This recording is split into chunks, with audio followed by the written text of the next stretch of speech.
From NJ PBS Studios, this is NJ Spotlight News with Brianna Venozzi.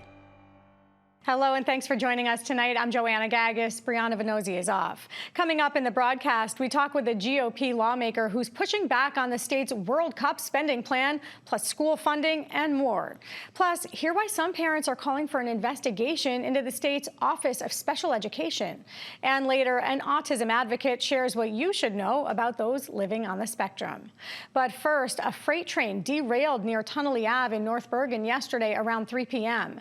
North Bergen Mayor Nick Sacco confirmed in a statement that there were no reported injuries. Now, officials initially thought that a toxic substance called ethyl acetate had spilled from the train car, but later came out with an update that the substance was polyethylene, which does not pose a public safety hazard.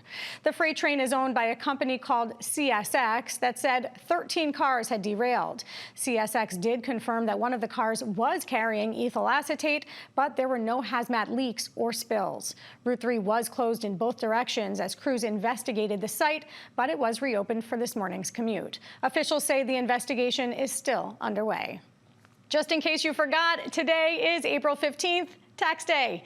The deadline to file your taxes online is midnight tonight. Now, if you're filing by mail, well, that had to be postmarked by today. If you forgot or just didn't get them done on time, you have until midnight tonight to file an extension. That'll give you until October 15th to submit. But even if you do file for that extension, you still have to pay at least 80% of any state taxes you owe by today, 90% of any federal taxes also by today. That's in order to avoid paying a penalty. And another reminder, tomorrow is Election Day in the special election for the 11th Congressional District seat that was once held by Governor Sherrill. The major party candidates are Democrat Ana Lilia Mejia and Republican Joe Hathaway, facing off in what's been a brief but fiery campaign. There's also an independent candidate on the ballot named Alan Bond. Now, polls open tomorrow at 6 a.m. They close at 8 p.m. If you're voting by mail, your ballot has to be postmarked by April 16th or placed in a secure drop box somewhere in your county. That's also by 8 p.m. tomorrow. And a reminder, it could take up to 6 days to count all the mail-in ballots. Coming up, one GOP assemblyman is pushing back on Governor Sherrill's proposed tax plan for businesses and on proposals for World Cup spending. That's next. Funding for NJ Spotlight News provided by the members of the New Jersey Education Association, making public schools great for every child. With a Democratic supermajority in Trenton, GOP lawmakers are using the budget process as a way to highlight their fiscal concerns and goals under this new administration, questioning everything from school funding to the governor's proposed business tax plan. Assemblyman Michael Inganamort has been vocal on both of those points, and he joins us now as part of our Under the Dome series. Assemblyman, thanks for being with us. Good to talk to you today. Likewise. Thanks for having me. You recently questioned Treasurer Aaron Binder in a hearing, asking him about Governor Sherrill's proposed business tax plan. Just break down what some of your concerns are when it comes to gross revenue versus net. You know, two small words, tremendous impact for small businesses, particularly as they are evaluating the size of their profit or income. And what concerns me most about the governor's proposal in this regard is that she would gauge the eligibility of a small business for various deductions and the opportunity to carry forward losses based on their gross revenue. Well, as I explained to the treasurer, gross revenue, frankly, gives you an inflated sense of a business's profitability. I use the example of a gas station that the average independent, family-owned small gas station in New Jersey has a gross revenue last year of around $3.6 million. $3.2 million of that goes right out the door to pay for the fuel that they are selling.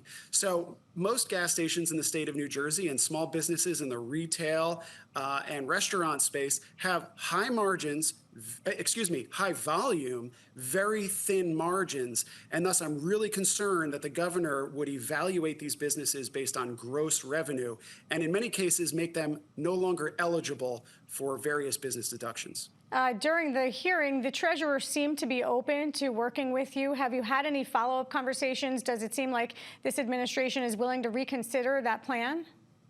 To be determined. We did have a nice exchange. It was substantive. It was based on facts. It gives me hope that when I come down here to Trenton and present an argument that is clear and articulated based on facts and numbers and specific examples, we can maybe start to change minds here in the State House. So we are anticipating having additional conversations with the treasurer. He did open the door to changing this policy, which would have a very harmful impact on small businesses throughout New Jersey. Yeah, just quickly, what would those harms be as you see it?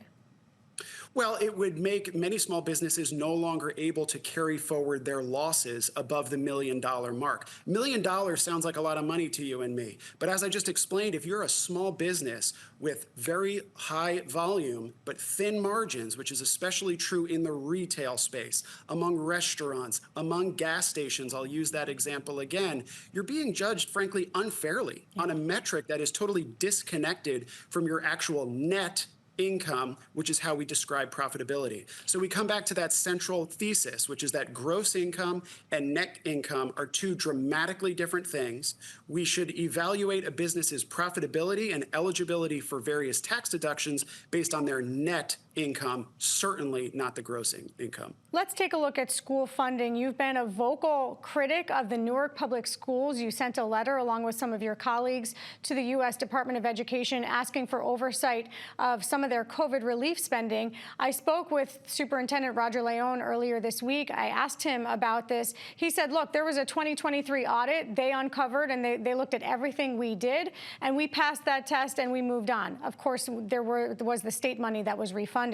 But you take issue with these students that were recommended for tutoring. 15,803 students recommended, only 1,938 received it. Where did you get that data?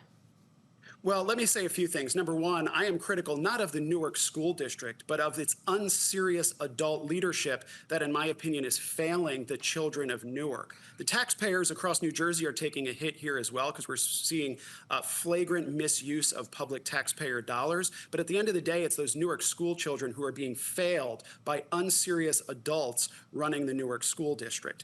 You know, the superintendent may say that there is nothing to see here. The U.S. Department of Education feels differently, and they have responded to our request to look into this, and that's exactly what they intend to do. So they have indicated that, yes, they will be opening an investigation? They have expressed interest in this issue, and we hope that it leads to something like that. Nothing about this is punitive. We are not targeting the Newark School District. We want to make sure that the public dollars that are going to the Newark School District, again, around $1.3 billion of Newark's $1.6 billion budget comes from New Jersey state taxpayers outside the city of Newark. And all of those taxpayers, every taxpayer in the state of New Jersey, should have the confidence that the tax dollars we send to the city of Newark for the Newark School District to help these kids who need a shot are being used in the best and highest way.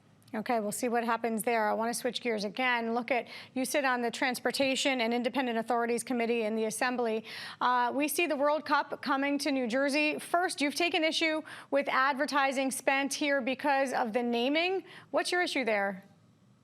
Well, it's a big issue, and it's not just mine. I'm sick and tired of handing over the naming rights to these major events we have in the state of New Jersey to New York.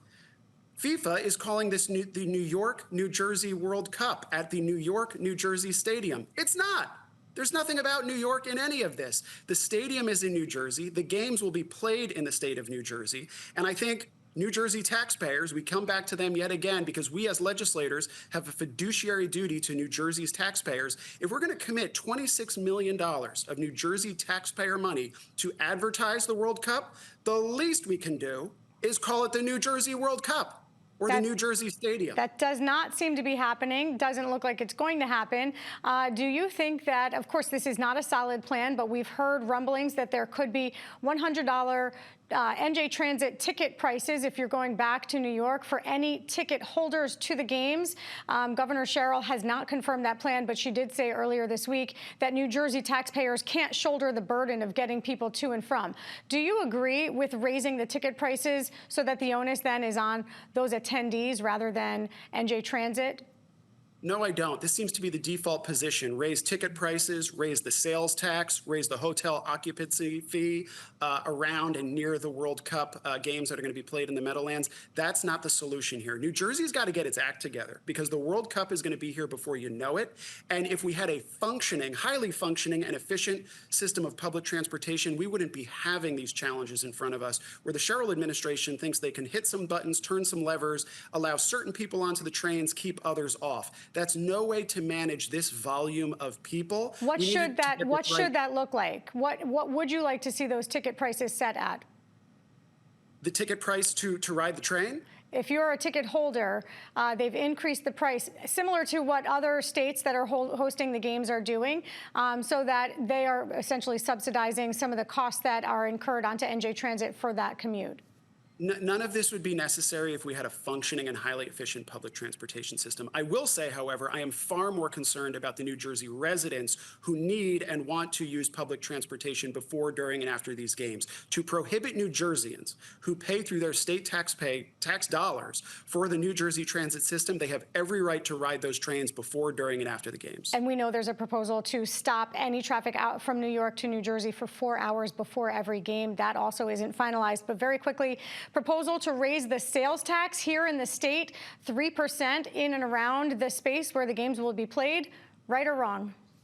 It's wrong, and it's a clear contradiction of what Governor Sherrill promised on the campaign trail last year when she said the sales tax would be off the table.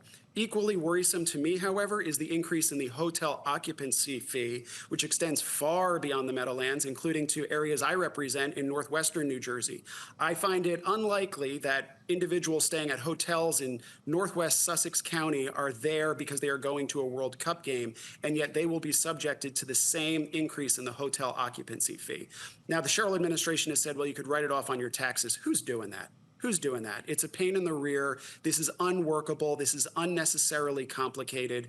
And as I said at the top, it contradicts the governor's promise to not raise taxes. All right, we've got to leave it there. Assemblyman Michael Inganamort, thanks for taking the time today. Great to talk to you.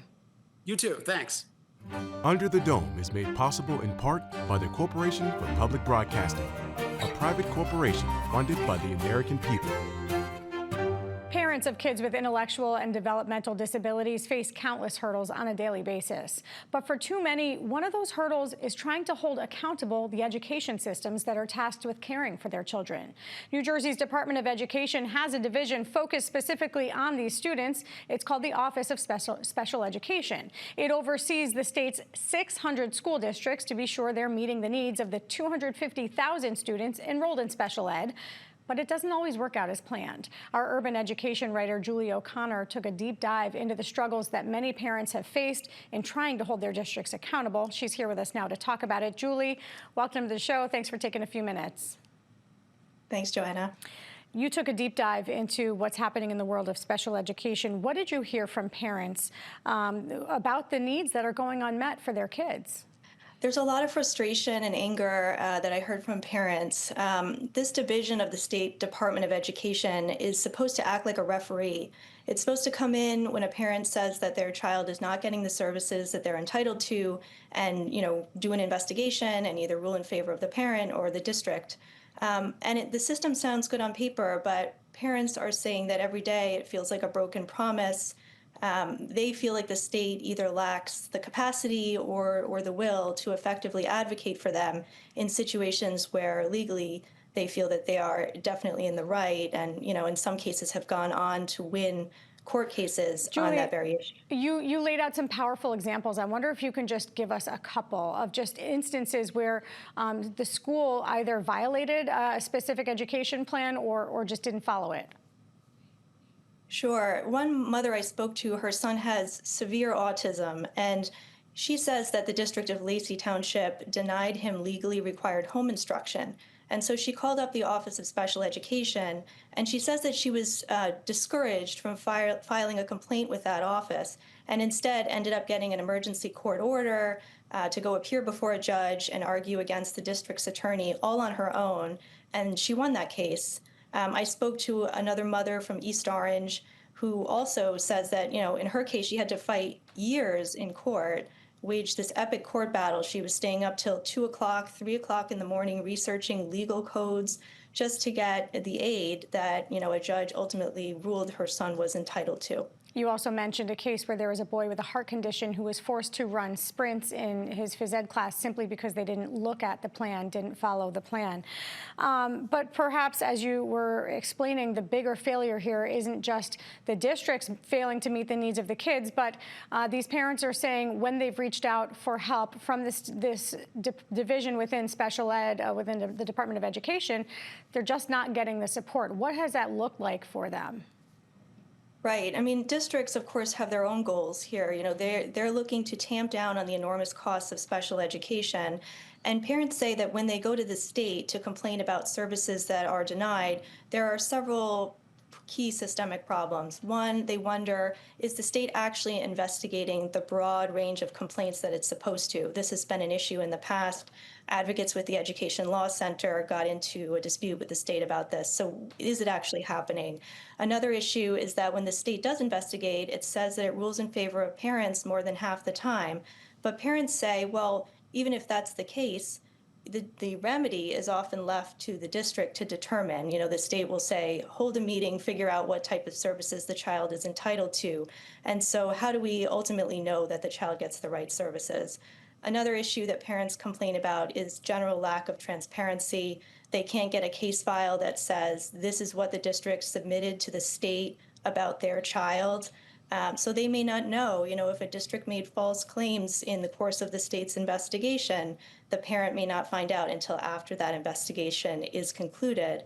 And then finally, if someone complains about the State Office of Special Education itself, that investigation is also handled by the State Office of Special Education, that very same agency. And so parents and advocates and some legislators are calling for an independent investigator to handle complaints like that. You spoke to them about some other recommendations. I know one parent told you that they wanted to see, unless things were handled on a systemic basis within the district, it was really treated as a one-off. Are there other recommendations in terms of how these complaints could or should be filed to kind of add some more teeth to the investigation? Yeah, and the state will do a deeper systemic dive, but only if a complaint is specifically filed, as systemic. And that's something that an advocacy group might think to do. But in some cases, parents say in the District of Elizabeth may be repeatedly complaining about the same issue, like teachers are not reading my child's, individualized education program, and making my child run sprints in gym class even though he has a heart condition. And that's something that the state generally will investigate case by case. So parents are also just calling for an investigation of the agency. They feel that in some cases it's not looking at the full picture when it's examining their case and others. Yeah, I did also read that some parents wanted more information on the government website in terms of how to file a complaint. But again, would that be part of complaining to the same agency that is failing them, or is that again where they want to see an outside investigator? You can, if you're a parent and the State Office of Special Education rules in favor of the district instead of in your favor, you can ask for what's called a reconsideration. But for a long time, parents really didn't know how to do that. They didn't know how to ask for this. They didn't realize that it was in regulations. And so they complained about it. After they formally complained, the state started adding that information to the bottom of its emails to parents.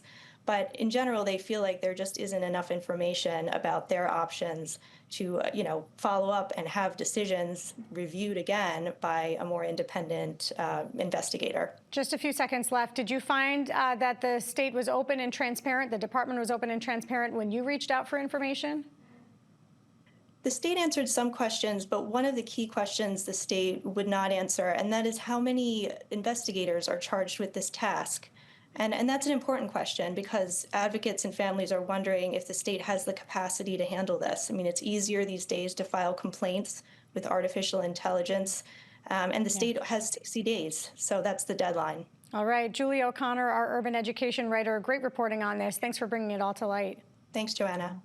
Autism rates in the U.S. have reached a record high. It's now about 1 in 31 children who are diagnosed on the spectrum, according to a CDC report released last year that evaluated health records of 8-year-olds across the country. Here in New Jersey, it's 1 in 29 children, according to Autism New Jersey. April is Autism Acceptance Month, and our next guest is an advocate, Carrie Magro, who has more on what you should know about your neighbors with autism. Carrie, so great to have you on the show. You've really become a prominent voice in the autism community, both here in New Jersey and as a consultant on a lot of film and TV shows. But I want to just understand your story. Tell us about your autism journey.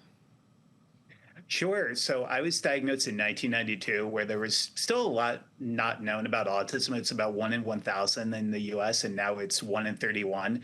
And growing up, I actually didn't start speaking complete sentences till I was 7. But my parents found my 2 key interests, which were basketball and theater, and that led me to getting a degree in sport management before I decided to change career paths. And now I've been a full-time professional speaker for the past 15 years, using my voice to educate people on autism, neurodiversity, and the importance of being empathetic and kind to everyone.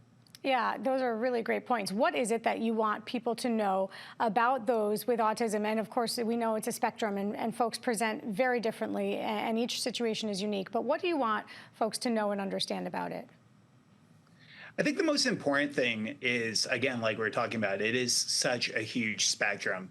And just because of that, there are going to be individuals like myself who might not present to have any symptoms of autism, but that doesn't mean that I don't go through daily challenges, even as an adult today. I think it's important that we look, it's not, being kind to someone with autism isn't being a hero. It's being a decent human being. I think we just need, not only during April, which is Autism Acceptance Month, but all year round, to focus more on human decency, especially during this climate.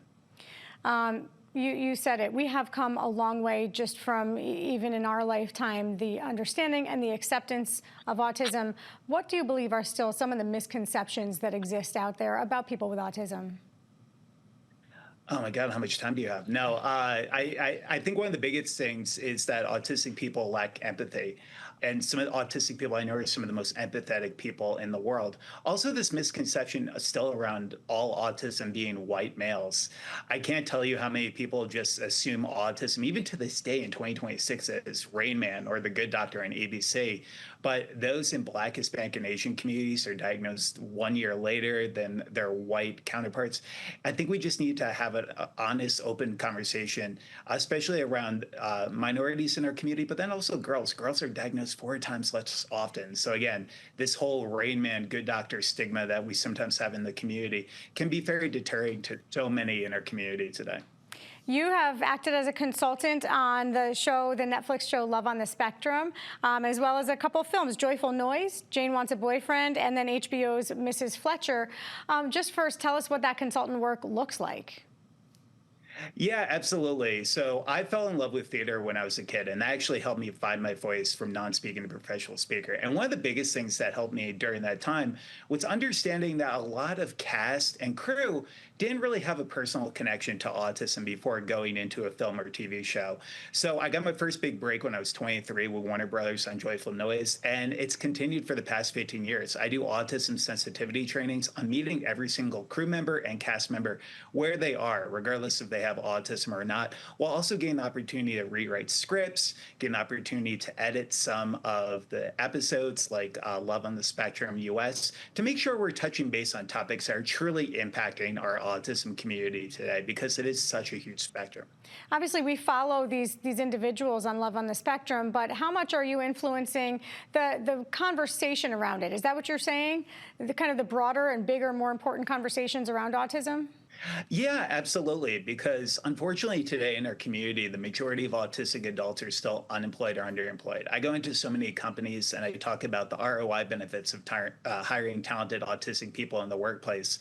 So being able to break down those things that are impacting our community. A lot of autistic people are still having challenges finding relationships. They're still having trouble with housing once they age out of high school. And then also guardianship, because some autistic people will need 24/7 care for their entire lives, and their stories matter just as much as us speaking today. We know that there are a whole ton of guardianship is a layered issue, and we could spend a whole nother segment just talking about that alone. Let me ask you, in this current climate, you know, they say the pendulum swings and sometimes it swings in both directions. Is there language that you've heard recently that you find concerning when it comes to autism? Yeah, I think there's still a lot of talk about curing autism in our community. And what we realize today is that autism is a neurotype. There are so many individuals in our community. It's not curing someone of having autism, it's helping an autistic person who's struggling not have to struggle as much. Because I was that kid, I had severe sensory issues. I wore noise canceling headphones for a while when I was growing up, and that can be really, really challenging for some on the spectrum. Meltdowns, overload, burnout. There's so many things that can impact someone with autism. So deterring from our conversations from cure in 2026 to the importance of providing reliable autism resources across the lifespan to support our community. What's your message to parents out there concerned about their kids, wherever they are in the age, wherever they are on the spectrum, and maybe to those kids themselves? I think the biggest thing, just looking from my journey, where there wasn't a lot of education around autism, your child is the same child they were before the diagnosis as they are after the diagnosis. They just might have some more resources to help them thrive. Always treat them as a person first. Nurture their strengths. And for the children who might have autism who are watching this, from someone who used to be that kid who had some struggles, pursue your dreams, because gain opportunity to work with so many companies around the world, gain the opportunity to work in TV and film. I never expected this to be my life, but I like to say that autism can't define me, and I define autism. And I can only hope each and every single one of you watching this can go out there and define your lives and your journeys in the way that you best see it every single day of your lives. Beautifully said. Carrie Magro, autism self-advocate, professional speaker, thank you so much. Thanks so much for having me. That's going to do it for us tonight. I'm Joanna Gagis. For the entire team here at NJ Spotlight News, thanks for being with us. We'll see you back here tomorrow. NJM Insurance Group, serving the insurance needs of residents and businesses for more than 100 years.